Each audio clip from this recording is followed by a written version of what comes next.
yeah. Oh, yeah. It's Tuesday night. We back up in this thing one more time. Ladies and gentlemen, boys and girls, cats, chicken, dogs, snakes, and frogs, and all of y'all out there in the internet land. Welcome to Tuesday night. Thank y'all for being here with us. My name is DJ George Chuck, and we have an outstanding guest with us tonight. We are continuing our focus on mental health. No, we did not get rid of Dr. Fred. Dr. Fred has friends, and he's brought some of his friends, colleagues, associates to the show tonight. We've got Dehvin White-Peck, and we're talking how to be unapologetically grounded, how to maintain your peace.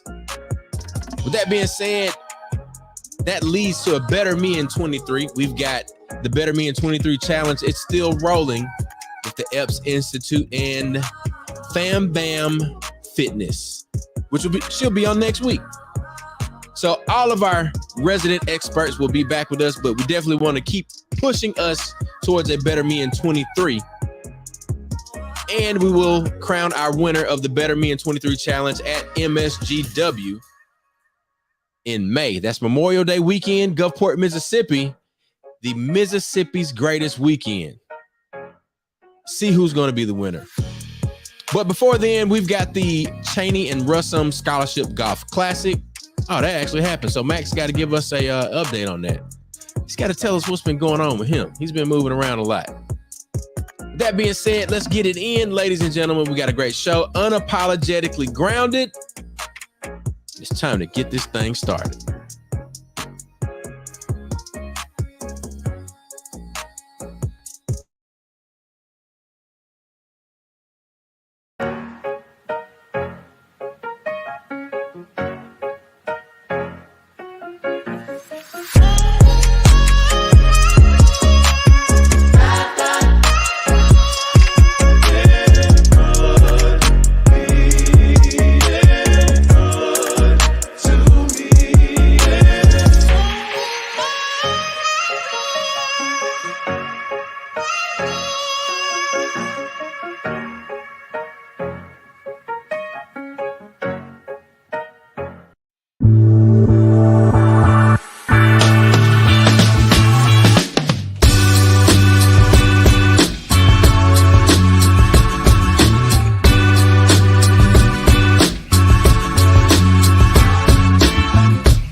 Oh, yeah.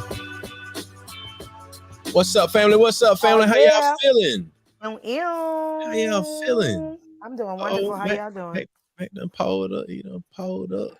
Oh, got $1,000 drink and got pulled up. That's what the rap song say. That's what the rap song say. That boy pulling up. Yeah, hey, man. Right. It's Tuesday. Welcome back. How y'all feeling? I am wonderful. How y'all doing? Doing great. Feeling good, feeling great, feeling great, feeling good. How about you? How are you? Ew. Yeah, I feel grounded.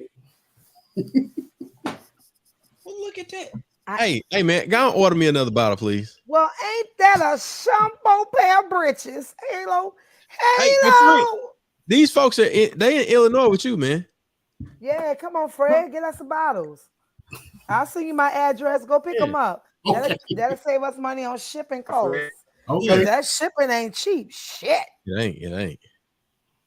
Mac, let's give Mac a moment. We're going to get Mac to jump in and give the disclaimer on the show. He's shaking his head. No. Okay. Tonya, can you give him a disclaimer? This show is rated Black and uncensored. black and uncensored, unapologetically us, educating us, telling you how it is. T.I. tis. Listen, y'all gave me something off the cusp, so I'm gonna give it to you how it Ti is tonight on Nightcap Knowledge.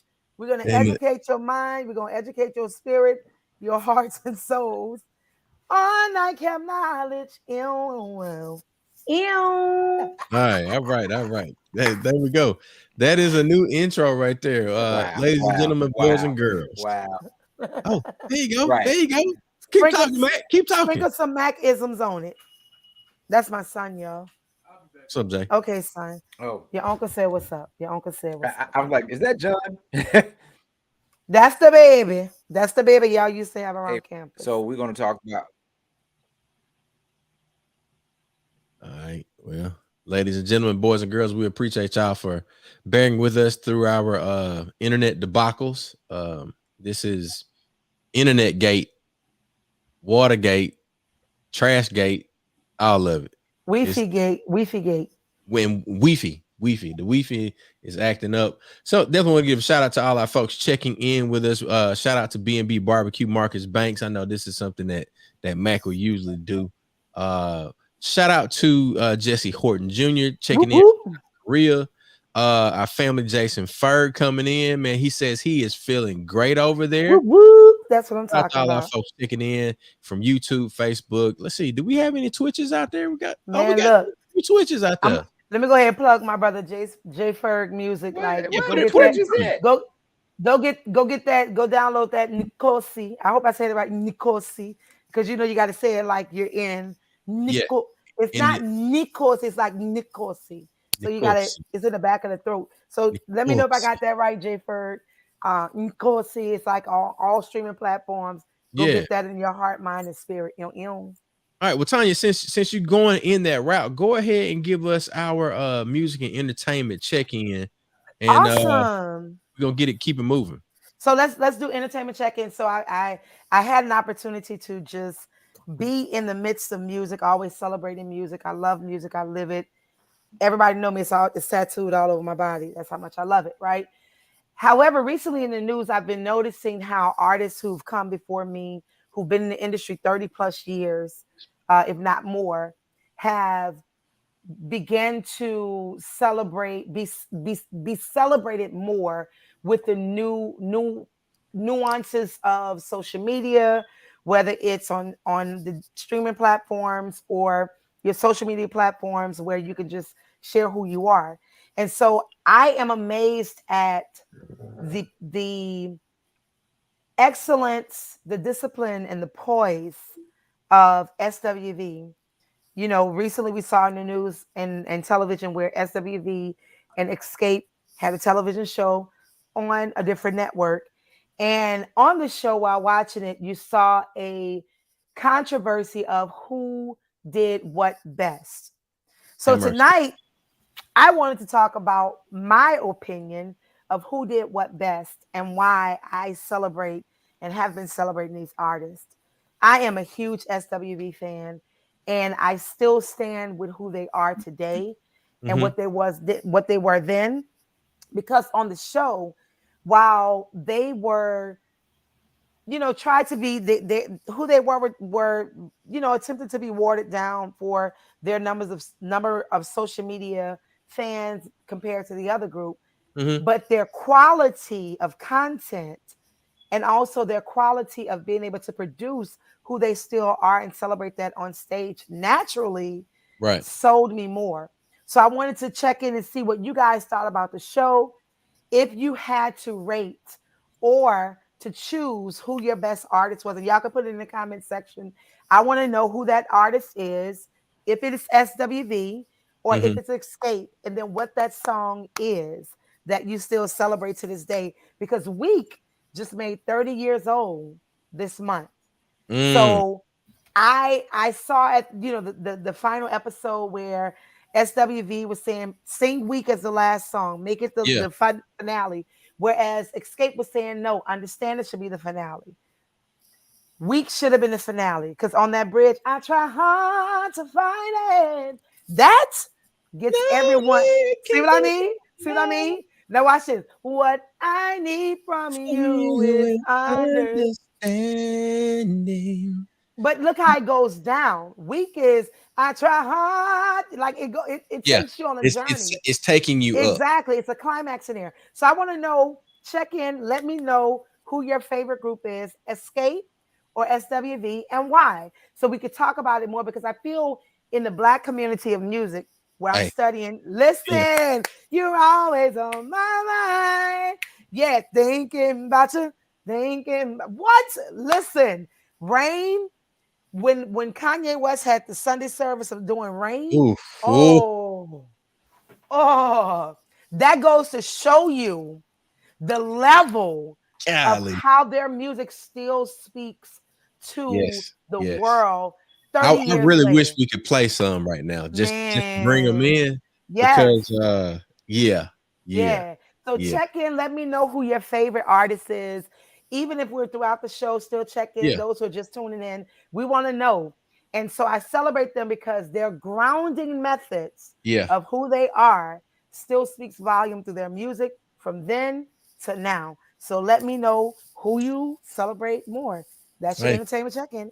I sure appreciate it. I sure appreciate it. That was the music and entertainment check-in from Miss Tonya Boyd-Cannon, who was also on the Jack Daniels stage at French Quarter Fest this weekend. And shout Yeah. out to our brother Low Ballard for doing his coverage. And I actually had a chance to hang out with my brother and my sister, and we caught some studio time with them. And Yeah. I got some footage. I can't release it right now. Jay was Li- on the drums. yes. We had a new lead guitar player. Yes. Luke, you know, the music director, he was up in there, man. It was an awesome. That was the groove with me. You know, we went to a conference, but the conference that we'll talk about that later. I'll do like maybe a video blog or something like that on that. But the studio session was everything for me. I really enjoyed that. Like to Oh. see all of that and to have all of that other stuff going on in the front part of that building. Yeah. Can you tell them about that building right quick? The 3116 building, Yep. is that right? Yeah. Yeah. So shout out to 3116, Matthew, Joe, Keenan. These brothers came together to create a compound of art, right? Yeah. You And got it art in sits the front. art in the front. And then here's the thing: what you didn't see was Hold on. in the front, there are small offices. I did see that. Okay, cool. He took me around a little bit. Yeah. So there are offices in the front of the building where Yeah. entrepreneurs can rent space for their businesses. That way you have a PO box or a mailbox to be even more successful. The space also has a general hall where you can rent Uh-huh. for whatever events you want to rent. But then if you go around to the side at the back, there's a state of the art vintage studio It's so dope. It for is not so dope. just live sound, but the piano that you and Lo walked over next to, that's Yeah. Dr. John's piano. That's Rest who pick. That who? John. Well-known New Orleans musician, Dr. John. He was known as the voodoo soul musician, uh, Les Le Bon Ton Cajun, Creole boy, white boy. Well, he wasn't white because he was mixed with everything else. But Dr. John, that's his piano. And I'm if trying to find a clip right quick on you my phone. house. But that space allows you to just come into it and just, yeah. So, yep, that's us in the studio going in, having a good time, celebrating Yeah. live music. So, yep. So, Yeah, shout man. out to the family, Eliza, Sharando, Darren, my son Jay, Max, and my MD Luke, and of course, Yeah. my boy Lo, Beyond Expectation Production. On the Man, hell on that the shit this camera. weekend. Yeah. Well, look, we did our check-in. Mac, do you want to try to jump in and do your mental health minute now? Let's see if there we go. Check. Can you get me? Can you hear me? Can you hear me? All right. Real quick. Perseverance. Don't give up. We got a lot going on right now. Tougaloo has been hit hard with some of the esteemed alumni. We just lost one. We're gonna definitely give a shout out to this brother. Chuck gonna do the honors, but we want to tell everybody, no matter what's going on in life, don't give up. Keep fighting, keep your feet moving, persevere. We must keep going to a brighter day. So that's my mental health minute. Back to you. All right, as we prepare for our shout out and our moment of silence, as we go into the grounding portion of our episode, being unapologetically grounded, we want to bring into the room the spirit of our Tougaloo brother, Fusi Fernanda Parrish. This brother transitioned earlier this week, so we definitely want to take a moment at this time to have a moment of silence for Fusi. And also, and I don't have a picture of our mother, Shirley Lawrence, but we definitely want to lift up our brother CJ Lawrence at this time too. So, moment of silence for Fusi Parrish as well as Shirley Lawrence.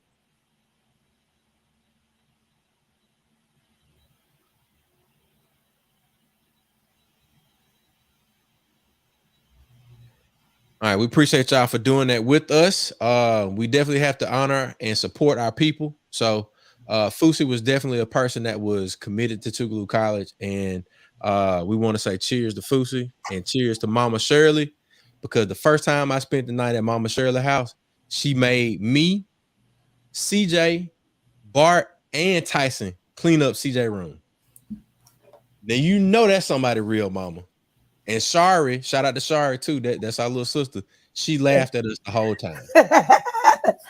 And then this is my story. We gonna get Dehvin in the building. Fred, you're gonna have to introduce him. Dehvin, get ready back there, brother. We see you. But my story is, Mama Shirley said, Chuck, now I know you know better than this. Your pants fell down a little bit while y'all was up there hopping. I say, Mama Shirley, for real?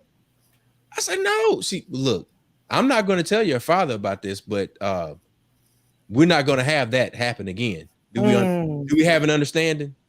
Yes, ma'am. Yes, That's ma'am. it. That's it. And I can stop by there anytime I got ready, if I'm, following through Hattiesburg. But we definitely will miss her. She's definitely a mother to all of us, and that's my boy, that's my sister. We love them. We'll be headed up there to celebrate her life with them, and the arrangements for Fusi, I'm pretty sure Mac already has those. We'll make sure that we share them with the Tougaloo family. So, Fred, let's get ready to introduce our esteemed guest and your colleague, so we can have this great conversation about unapologetically grounded. Oh, absolutely. I just wanted to just take a few moments to just try to just explain who he is. So his name is Dehvin White-Peck, of course. And we actually used to work together when he and I worked in the prison system. And we actually worked on the same unit, the BMU, Behavioral Management Unit. And so that's why I met Mr. Dehvin White-Peck.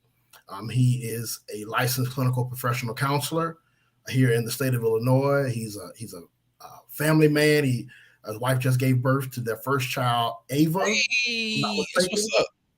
And he currently is a case manager at Blue Cross Blue Shield. He's the one that has to come in and review those claims that come in, when people are seeking different healthcare services. Okay. Well, good deal. Let's welcome him to the show. Yeah, there he is.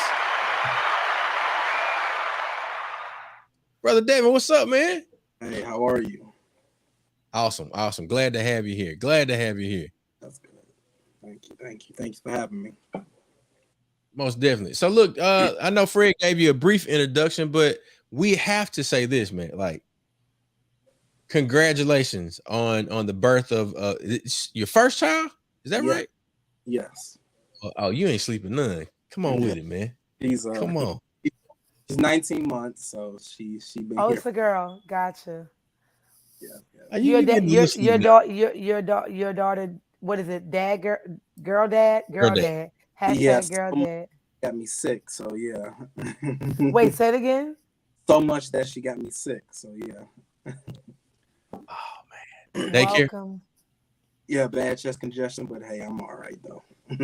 And look, sit in the bathroom with her, Turn that water on, steam it up, let it open up, and then put a towel over here and come out on both of your heads. That way, because your pores are open. Honestly, with her, it hasn't slowed her down. It slowed me down, but it ain't slowed Oh her down. wow. She's still, Oh, yeah. sending positive healing energies your way. Yeah, so thank you, though. Thank you. You're welcome. So, Devin, we getting a little like crackle. Are you using a Bluetooth headset or you just on your phone? It's I'm just talking through the speakers. Can you hear me now? Is that better? We can hear you, but it's just a little distortion. We're gonna try to work with it. So, Fred, let's jump into the conversation around the grounding conversation. Let's get a baseline understanding for our viewers and listeners tonight, because we also are live on Black with No Chaser Radio. So make sure you go to the App Store, download that, and we're gonna hand it over to Dr. Fred and Devin.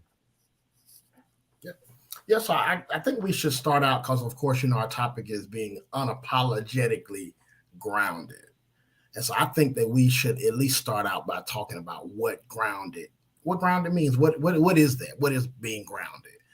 And I actually went in, because I'm a bookworm. And so I went in and looked up the definition. And of course, according to Merriam-Webster Dictionary, grounded means to be mentally and emotionally stable. That's what that means. And my own opinion is that that's something that we all should be striving for. Yes. That mental, emotional stability, that balance, that, like I tell my clients, homeostasis. We all seek homeostasis as humans. We want that balance. And that's something that we all should be seeking. Even when everything around us is chaotic, we need to be seeking that mental and emotional stability. I think a couple of things that come to mind in grounding and understanding the act of ing of grounding is something you should practice every day. I was talking with one of my girlfriends before I left the gym, and she was telling me for 3 weeks she's really been focusing on healing herself, right? Practicing. And so the words that came to me were, daily we're maintenance beings, right? We're supposed to practice maintaining who we are, but also just like you take your car in, every 3 months, if not the 3,000 miles to get an oil change, there should be those check-in moments that you're doing or having that space of a circle of people. Because for the longest, talking about anything with mental health and mental wellness was taboo in the Black family. Talking about therapy, you don't do that. You go to God, you pray about it. I'm my burnings right now, that's voodoo, which we'll talk about that later. But anywho, so it's those things of being aware and having the awareness that it's okay to have those days. I had a rough start today. I had a very rough start today. And I cried. After I cried and released it, I sat in silence. And I think what people need to understand is that grounding doesn't always have to be noise. It's stillness, right? So if you can talk more to that of understanding, sometimes a lot, words do speak when the mouth is not even saying anything. So just having that understanding of grounding, talk more about how or what it looks like to be grounded. Like what kind of activities, if you guys can share that. Well, see, and here's the next thing. Being grounded is also about being in control. It's about control. And it's not control over others or control over external circumstances, but it's about having control over yourself, your emotions, and the stories that you choose to believe about your life.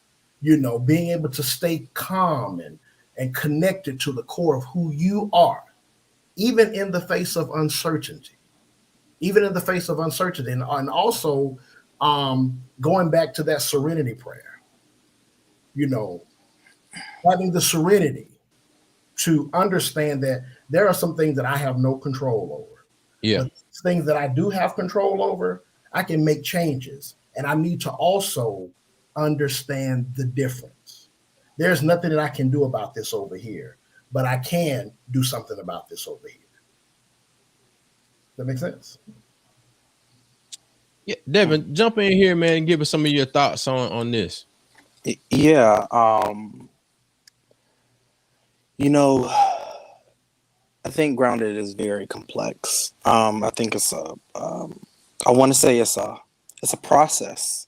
Um, it's a very I think tedious process of an individual finding themselves. Hmm. Um, you know, when you discuss being grounded, I think it comes with a very long lineage of experiences within your life. I think it comes with being comfortable with facing the fact that maybe me finding myself might take a while. And that's fine. That's okay. I remember when I was in college, and I was going through my um, MIP MIP process. Mm-hmm. And I had older brother at the time that I think I was a sophomore at the time, and he was saying, "You need to know what you're going to do for the rest of your life. Right now, what you going to do? What you going to do?" Like, I don't know. I was an art major. I really, I just knew I loved art, and that's what I majored in. But it was like a lot of, you know, individuals, I would say at that time that was in my circle, they really was pushing and really trying to force me to figure out what am I going to be, what am I going to do, and I get it, right? You want you feel their intentions were good, I guess, but going from art major now to being a clinically licensed therapist, independent therapist, it was a process. I think me solidifying my identity and what I want and being true to that, right? And being unapologetic about it. I was just having a conversation with, old colleague today, and we were talking about, doing what makes you happy, regardless of, the pressure of living up to someone else's expectations. Um, and how does that look to you, and how does that feel to you? Pretty sure it feels a lot better than living up to someone else's expectations when you're not happy yourself. Yeah. So I think the older I get, I 100% am becoming more grounded and solidified in my ideas, my thoughts, and what I want. I think that's the biggest thing. What was that scene from what was that movie?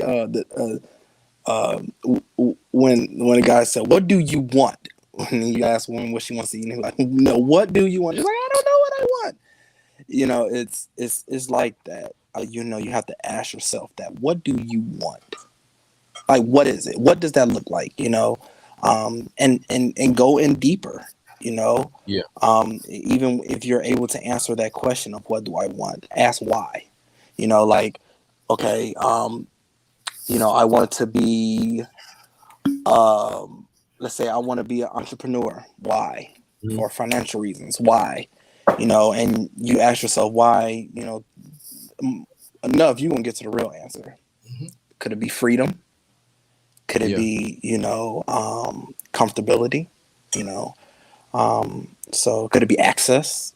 So that's kind of my ideas a little bit on grounded, I would say. I wanna jump in because I agree with the you said it's a process of longevity, right? Because I think what people think is when you ask the question, what do you want? What do you want to be? Who are you? Those questions are confusing for people who've never been given a space to answer those questions. And I could talk because between myself, Chuck, and Mac coming up in church, right? I often talk about church where I was working on a project called From the Soul of a Preacher's Kid. And I think a couple of bishops was going to be mad along with my daddy. So I rethought, how I was going to, how I was going to release this project in the most unapologetically grounding way without even worrying about how people thought, because at the end of the day, I had to free myself, right? And so it goes back to that point of the longevity. I often ask my students, right? I say, who are you? And I'm talking about as young as pre-K. And Who are you? right, who are you? Right. And so I'm often on the phone with Chuck and Mac when they call me, and I'm in the classroom and I'll FaceTime them, and Mac can say, oh, I forgot you in school. But I'll have them to just take a peek in the window of what I'm dealing with. So today, Chuck had a 6-year-old tell him about in 2025, all of the reptiles, amphibians, mammals are going to die off. But in 2025, before 2025, Willie however, Mammoth. in 2025, woolly mammoths and all of these cycles of life are going to come back. A 6-year-old who knew, and he told me, I said, so Chuck and I said, you're going to be a paleontologist, right? And he goes, yeah, whatever that is. But he said, I'm also going to be a teacher. Yeah. So what stuck out to me most at 6 years old, this baby know that he's going to teach some kind of way. How many adults you know today that are in their 30s, 40s, 50s, 60s That don't know what they that want. don't know who they are? Oh shit. And so for you to say that longevity process, and everyone, even if those of you who are tuning in right now, if you have any questions, put them in the comment section, because what we want to do is, here on Nightcap Knowledge, we create this safe space for you to be free. For this 1 hour on Tuesday nights, we want you to find you. When you leave, get something that you can continue, not only a drink, but we really put something on your mind, on your head before you go to bed. Because in your heart, we want you to get up the next day and be able to get into it, right? Yeah. So that part of grounding starts with asking the question, who am I? Mm-hmm. Can I ask this question? All right, when you ask yourself that beginning statement, right? That prompt, who am I? What do you do next after that? Like, is that the grounding exercise? Like, is that part of it? Like, is that like a therapeutic progression that comes after that?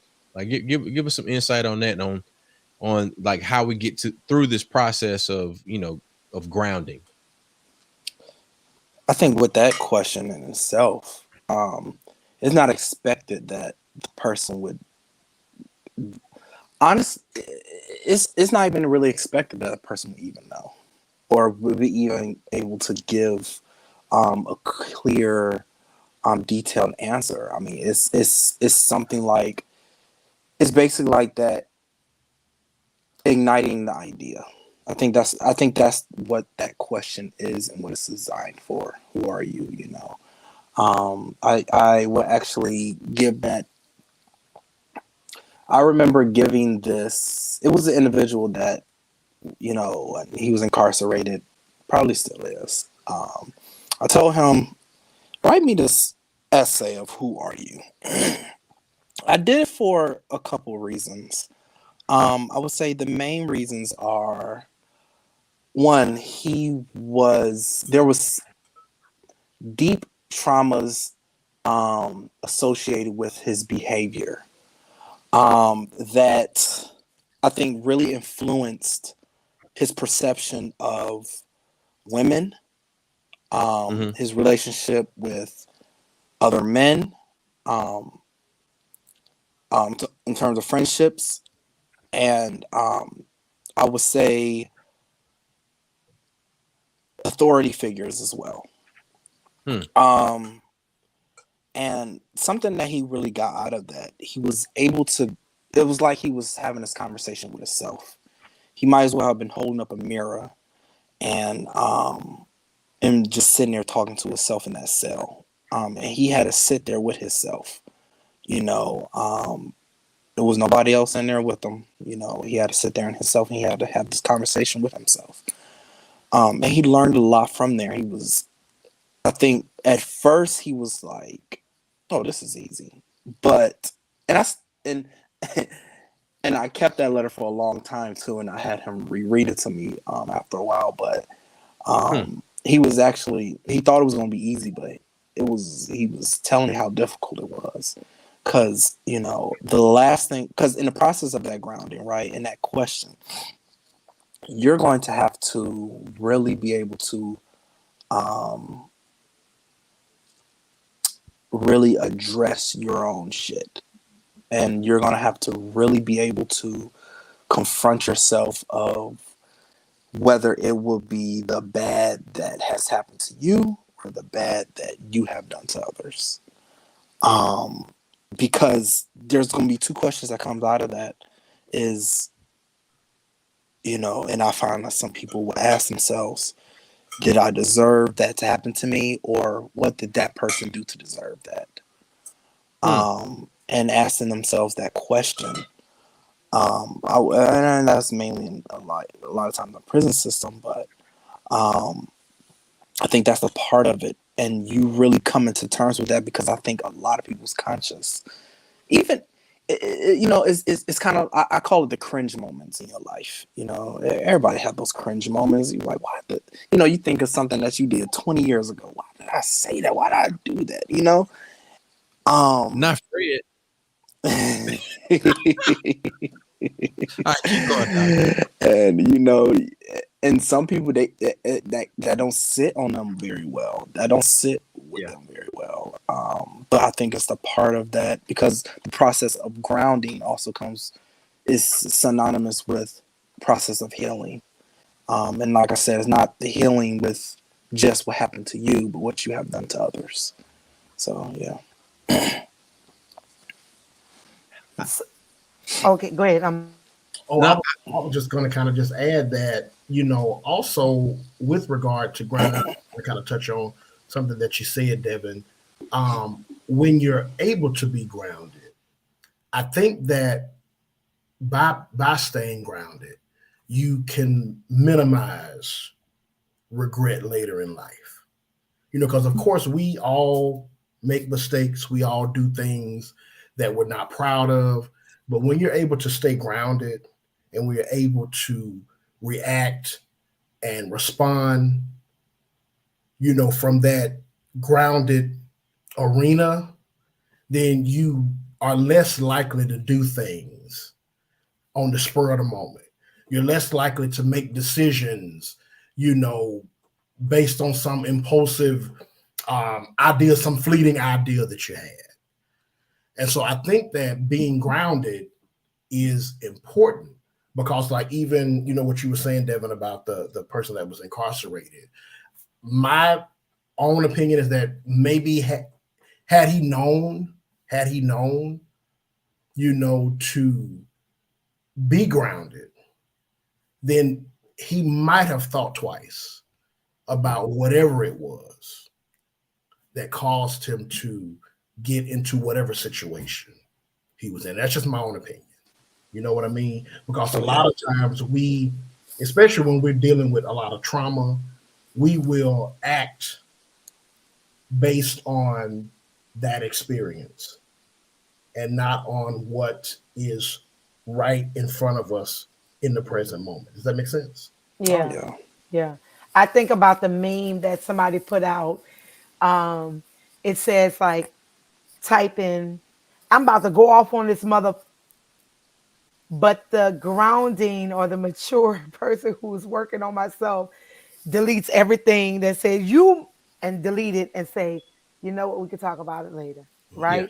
That's yeah. that healing part, because I was writing down, taking notes when you said, did I deserve that happening to me, or did that person deserve that? In which, you know, me acting towards them. You know, it's amazing when you have to really take time to look in the mirror. Mhm. I had a parent walk up to me because I teach not only traditional school settings, but I teach in the community. And I had a parent, my kids performed last week. Shout out again to Beyond Expectation Production, filming my kids performing Friday. And I had a student in my class who was new to my programming, and I'm very unorthodox, right? So we're learning about, you know, scales and elements of sounds and things of that nature, right? But then I asked a question to one of my students. I said, I don't know how we got on the topic of love. I don't know how we got on the topic of self love and self worth, but I'm glad we did Mm. because all I could do was sit. I have chills.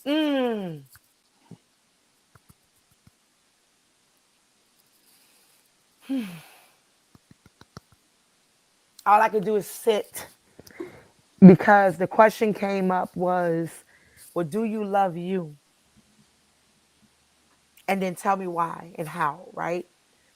So one of my students, she laughed through her insecurities allowed her to laugh through her tears because she couldn't say why she loved herself. Mm. And so she sat there and she kept crying, but she kept laughing. And I said, listen, and I can only attest to her laughing because I had been there. I said, you laugh because you don't know how to answer it. I said, that's okay. You're 13. I said, but I'm here to tell you you're beautiful. I'm here to tell you you're talented. I'm here to tell you you are an amazing light and I need you in my life.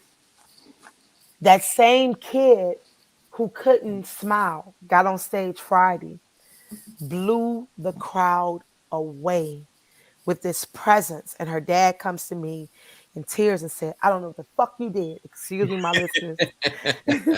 That's how he approached me. He said, I don't know what the fuck you did, Miss Cannon, Miss Tonya, Miss Tonya. Yeah. He said, but I thank you. He said, because I can't get to her. I don't know how to get to her. That's I awesome. said, and I said, well, thank you, Daddy. I said, well, the first thing I want you to do moving forward is I want you to listen to her. Mm. I said, when she don't speak, she's speaking. And he stood there and he cried because he didn't know how to connect to her in a way that she was crying out. And come to find out the same baby was suicidal. So this is hitting home for me because I've been there, right? Yeah. And didn't know how to find that ground. And so these tears are tears of release and joy because every day I'm finding my way in grounding Yeah. so I can stay grounded because I want our listeners to understand grounding is something that's an act of every day. So you can stay grounded while you're processing the grounding to not be able to cuss a motherfucker out. I'm sorry, my listeners, my bad. Listen, but We had to get some harps on that. listen, Ain't hit no M's on that. no, because I'm pretty sure everyone that's tuning in, you've had that moment where you want to go there and you delete that comment and you say, "Baby, I'll talk to you in a few moments." Yeah. Right? So Yeah. that's my two. I'm gonna jump in here and I think we can go around the horn in a sense. A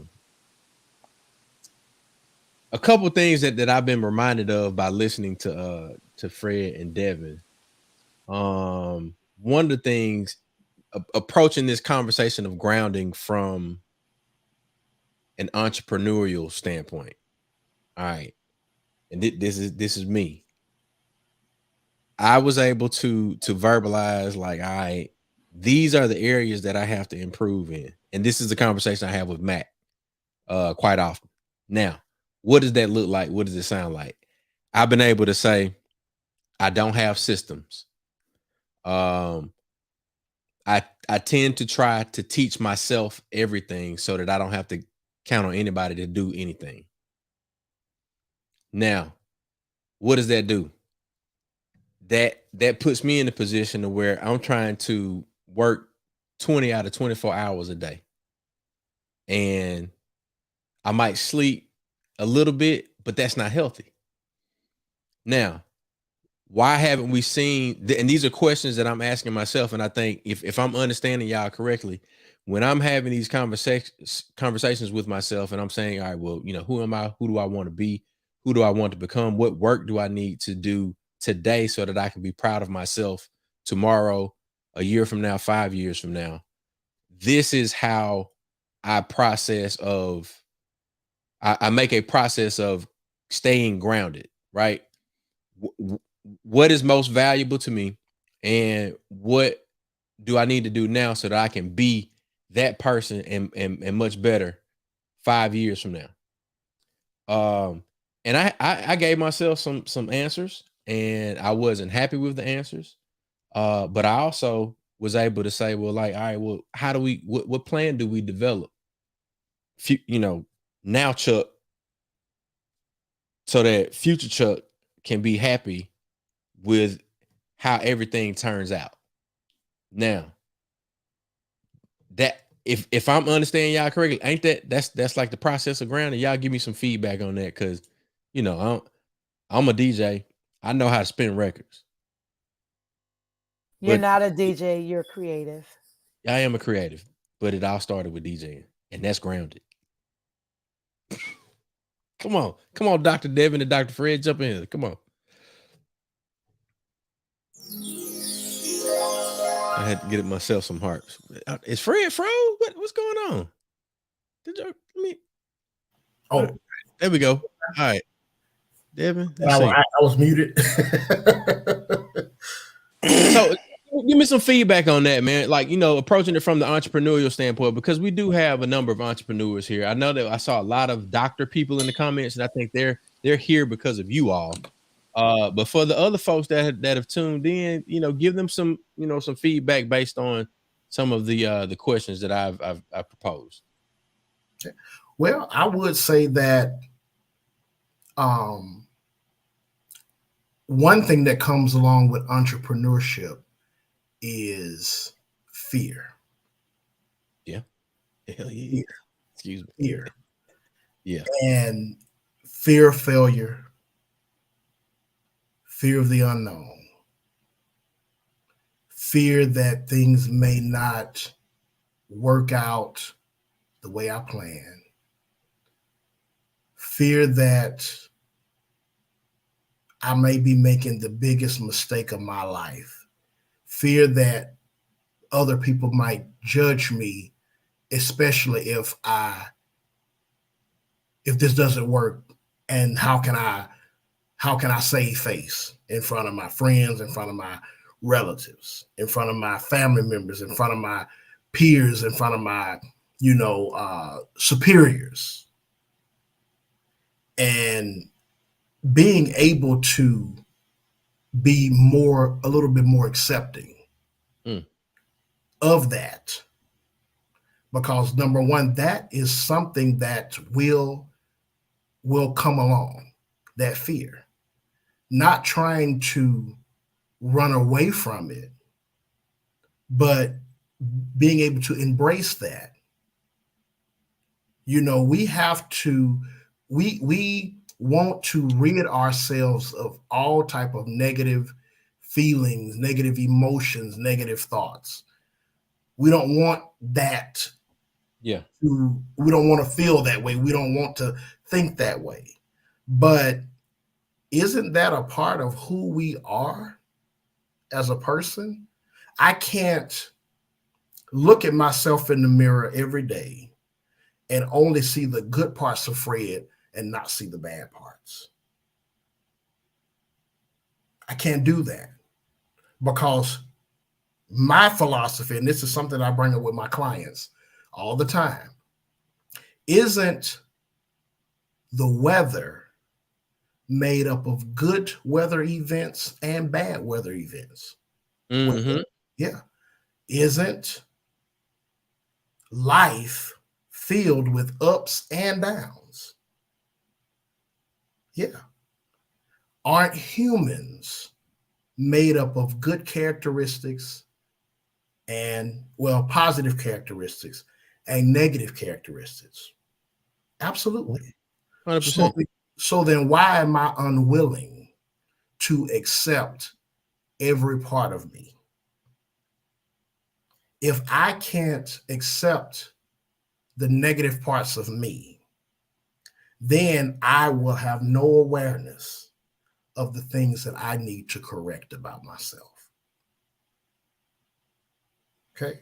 And so going back to what you were saying, Chuck, whatever negative aspects, whatever negative feelings, whatever negative experiences that could come along with entrepreneurship, you have to be willing to accept it. Because even in those negative experiences, there is something that can be gleaned from it. Yeah. And you have to be able to see the blessing in all experiences, whether they be negative, positive, or neutral.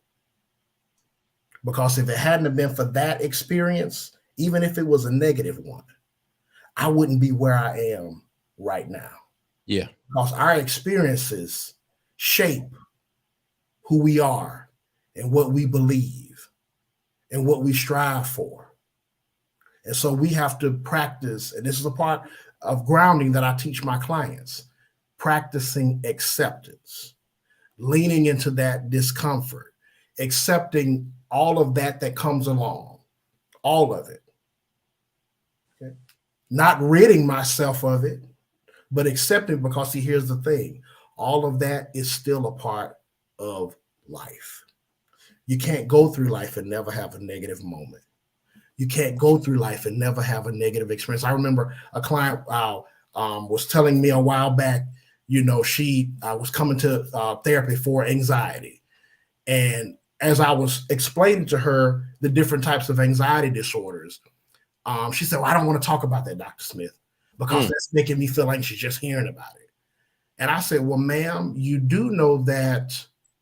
She said, I just want to just think negative thoughts. I said, well, ma'am, that's unrealistic. And I said, you do know that the treatment for anxiety is to learn to face whatever it is that causes us to feel anxious, and then learn to tolerate it. Because one of the main behaviors of anxiety is avoidance. We avoid those things that make us feel anxious. And in turn, that perpetuates anxiety. Yeah. Because anytime that situation comes up, the possibility that we have to face it, we get anxious all over again. And so the key to decreasing our anxiety is learning to face and tolerate that anxiety. Because once we face it and we learn to tolerate it, then we realize that this is not as bad as I thought, number one. And number two, I am much more capable of handling it than I give myself credit. So really quick, Dehvin, can you jump in? Not really quick, I'm sorry for saying that, but Dehvin, can you jump in on from what Dr. Fred just said, Dr. Dehvin, I always say that. Can you talk about some of those side effects that come with being able to face, and this is not as bad as I thought? What do those side effects look like when you're going through this process of healing and grounding yourself? Or some that you've seen? Yeah, it's uncomfortable. It's kind of like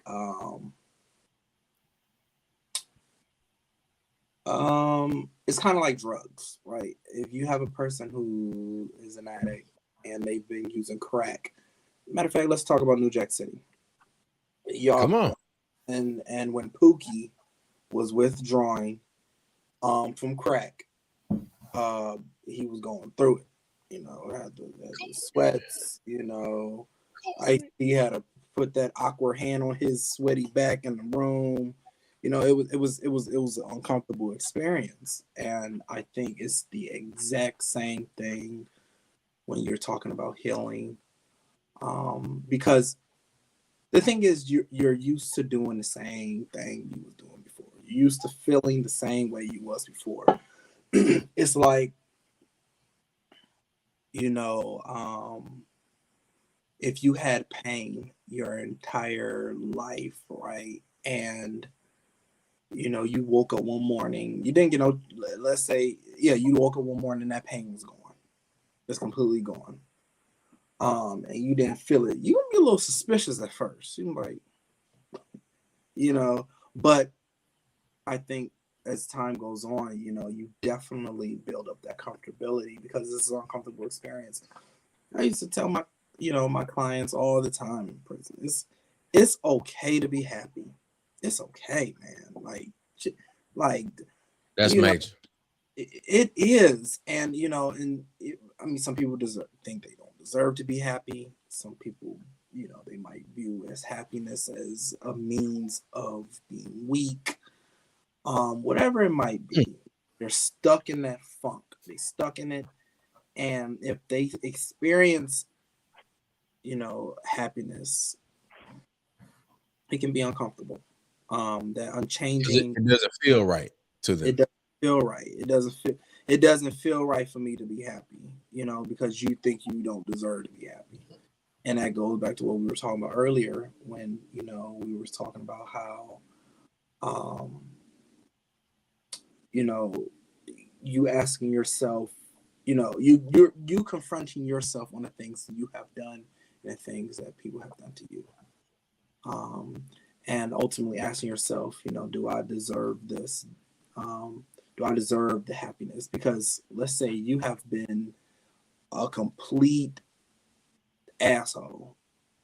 I'm talking about complete for years, probably your entire life, and you try to rectify some things and, you have, and you try to make amends of what you did, but you finally get to a place where you are happy, where things are kind of going your way, but you feel like this guilt, this unyielding guilt, as though you have not earned it or you don't deserve it. So yeah, definitely, I think that process is uncomfortable, and that's what I've seen. I've seen guys, especially like in the prison environment, who was doing real good, and then for absolutely no reason whatsoever, they would just revert back to whatever they know, right? Things are things are going good. I'm talking about the judge actually wants to hear the case. They might be going home, and they probably all the wheels fall off. Yeah, they're out of SEG after being a SEG for like 20 years, and then they piss it all away. For no reason. But it comes from that uncomfortable process of you learning yourself, and then you realizing that that maybe that feeling of that you don't deserve it. So yeah. And then I just wanted can I just add this really quickly? Just wanted to just kind of piggyback on what you're saying, Dehvin, that I think that might be, and of course there are many reasons, but I think that might be one of the reasons why a lot of people choose not to seek out therapy. Because when I have to seek out therapy, then there lies the possibility that I have to face some things that I don't want to face. Like Jesus in the Garden of Gethsemane. Yeah. Let this bitter cup pass from me, because I'm looking in this cup. I know it's in this cup. Like what I see. Right. Yeah. And so lies when you have to go to therapy. You have to face certain aspects of your life, things that have been done to you, things that you have done. Yeah. Or things you weren't aware of that were present. Right. Suppressed, yeah. Right. Something that you weren't aware of, or some things that even when I do couples counseling, things that they have been doing in the relationship, or things that they've been allowing to occur in the relationship that they weren't aware of and they don't want to face. Well, we just want to just sit and sing, here we go around the mulberry bush and be happy. No. All right. That's Black not love, black love, black yeah, love, black love. yeah. That's Let's not talk what. about the black psychosis, right? Yeah, I have to face, like I was telling you earlier, about looking at even those negative parts of myself, Right.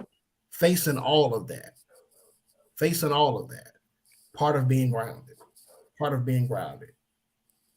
So if we're talking about being grounded and understanding grounding, because I know we're past our time, but if you all can give a something, an activity for our listeners to begin practicing daily, along with your affirmations, your meditations, your prayer, what is or what are some ways that we can begin to practice the grounding daily so we can stay grounded for a lifetime? I like that.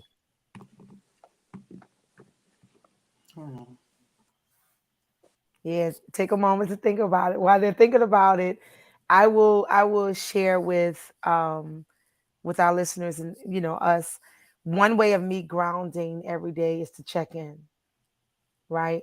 I had a moment today. I checked in. I sent Chuck. I was like, listen. I checked in with my therapist. Listen.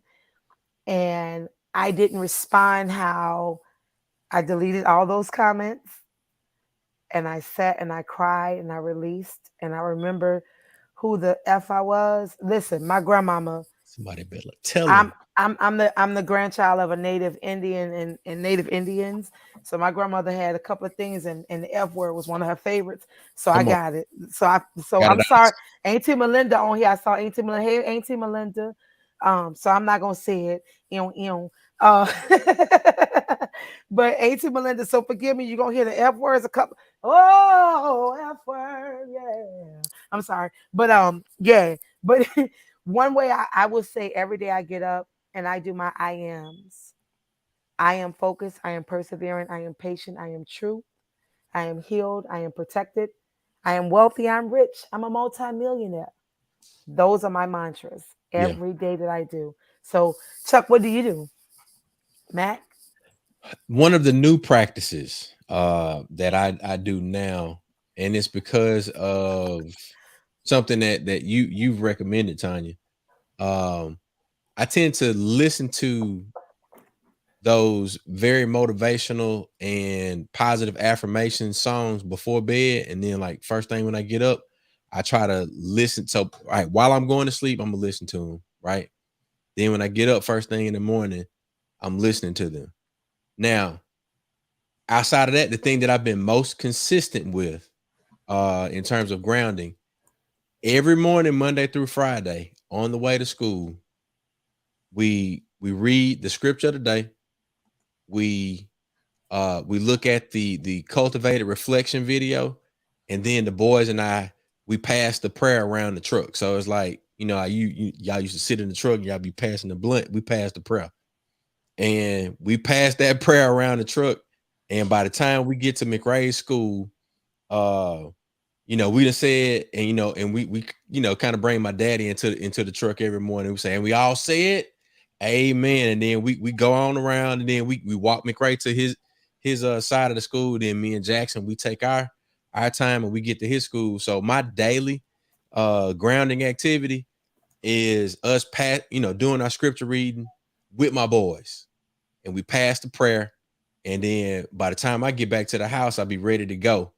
And really to get into it. And I know when we don't do that, things can get kind of off rail. So that's my daily grounding activity. But the new thing that's been working for me in terms of business is listening to those positive affirmations, making sure I'm motivating myself there, because if you lack on one end and you're killing it on another, you kind of out of balance. So that's the stuff that I'm processing and becoming more grounded in.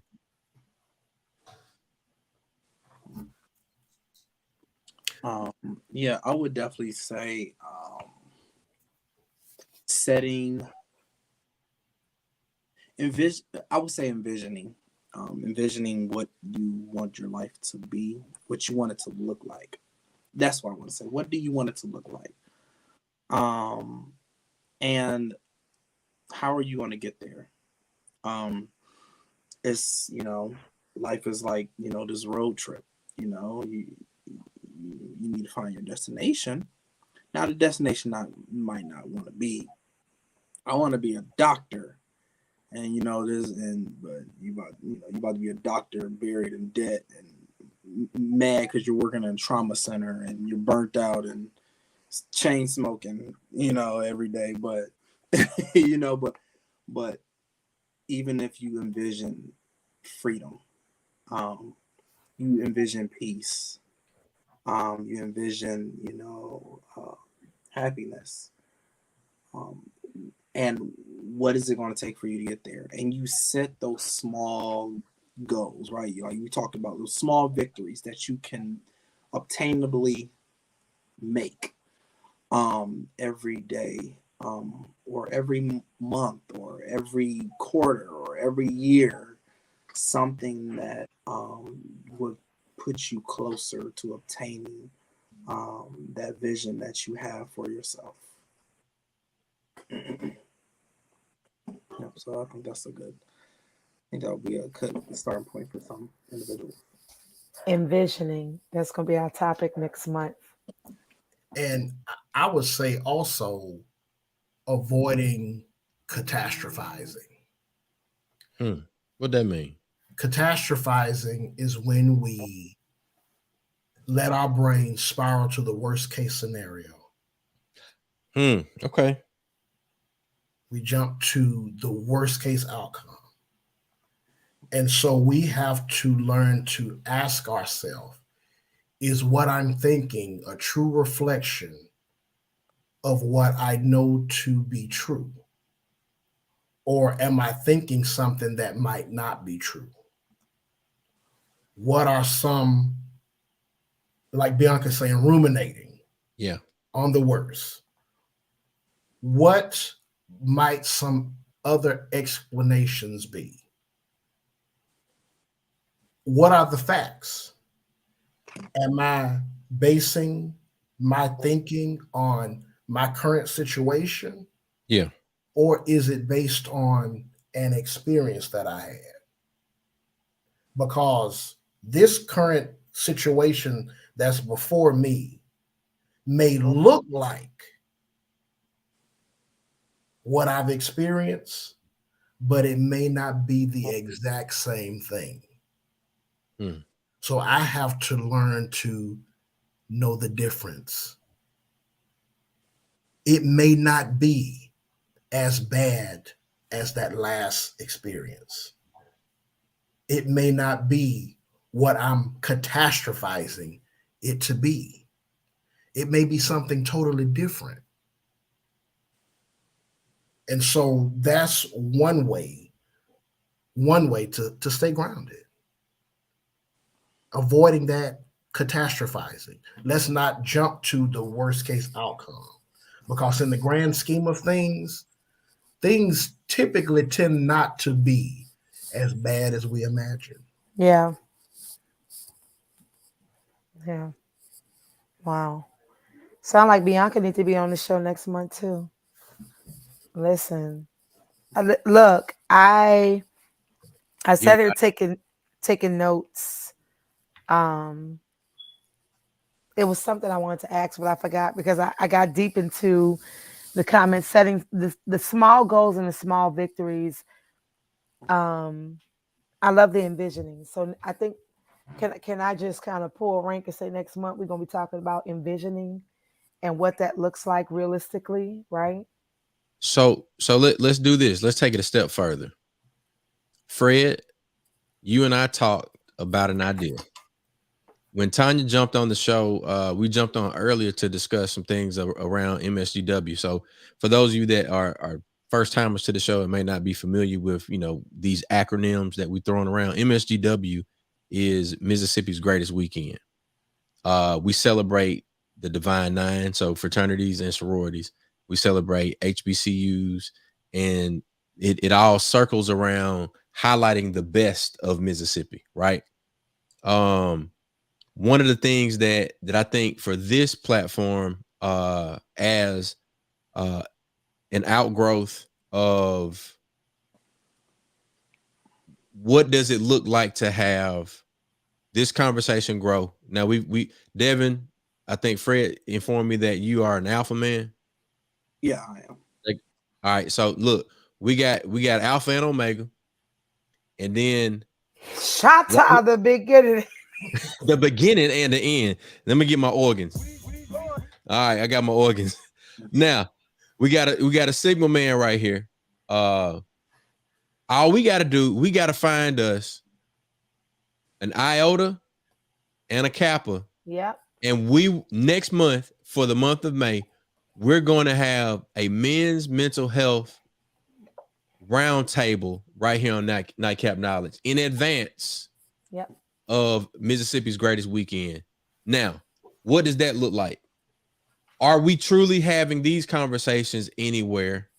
If I'm on the Mississippi Gulf Coast, I know that there are some people in Jackson that are doing this. Shout out to Kemar Kane, Omega brother from Tougaloo, doing a conversation around brother helps brother. I know that one of our other guests from New Orleans, Tonya, was that your therapist? That's just somebody that you know. That's someone I know. He's actually your frat, Dehvin. So I'm waiting for him to get back to me. So we got these conversations. If we can make sure that we're duplicating those efforts, highlighting those efforts, and we talking about like brothers helping brothers. Yep. And then if the brothers, are helping brothers, then we can duplicate that process. The sisters been doing the work, man. I think the thing is, yes, the sisters, we've been doing the work, but we haven't been given the space to take the cape off, to be able to sit. Come on. And to be celebrated, right? So I would love, like, next month, I'm gonna be in the room, but I'm not gonna be in the room, right? Because I want to be able just to hear what brothers say, and I'm just gonna be a listener. Yeah. Because what we're gonna turn around to do, like, here's the thing. What I think we should do is push your conversation to June, because we celebrate Father's Day in June. Whole May for women. Whole May for women. For Mother's Day, right? For our moms. I'm just saying, that's just an idea. Let's do two then. No. Okay, let's do two. All right. Let's do it then. Let's do it. So don't be trying to push us out. No. See what I mean?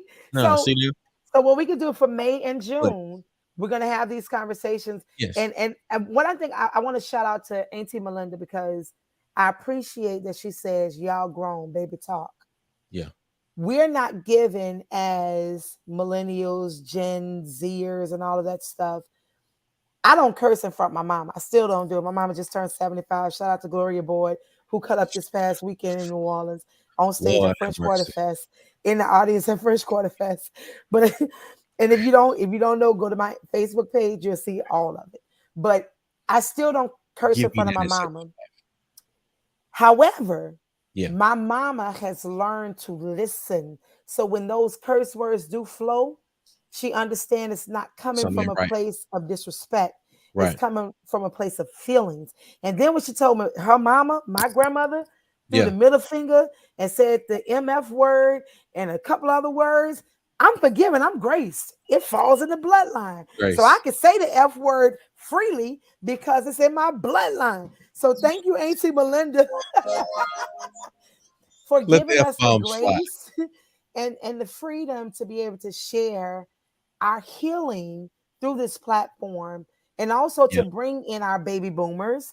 I don't know how old you are, Auntie Melinda, but I know you're young, girl. Come on. But to be able to start talking freely about mental healing. And sometimes those words come forward. So thank you for the grace, Auntie Melinda. So we got at least 2 shows for the next month. I'm excited about this. This is gonna be and I'll bring Dr. Janae in as well. So come on. Let's go, man. Yeah. So with all that being said, heal yourselves. Remember, grounding is an act that happens daily, so you can stay grounded for a lifetime. So grounding daily, so we can be grounded for a lifetime. Tune in next week. Bam Bam Shay. We about to get these results, baby, in the gym. Bust it. Let's go, Chuck. Where we going?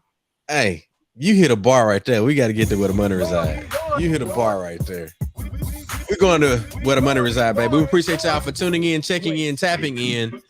Make sure you tune in every Tuesday night, 9 p.m. Shout out to Dehvin, licensed clinical professional counselor. Shout out to Dr. Fred, licensed clinical psychologist. Our resident therapist, Mr. Mac. Man, Tonya Boyd-Cannon, we are all here every Tuesday, 9 DJ p.m. George Chuck. Hey, man, shout out to me. I love me. I love myself. We'll see y'all next week. Hey, Mississippi Greek Weekend, MSGW online, man. Y'all tune in, tap in, check in, and we'll see y'all next week. Ew.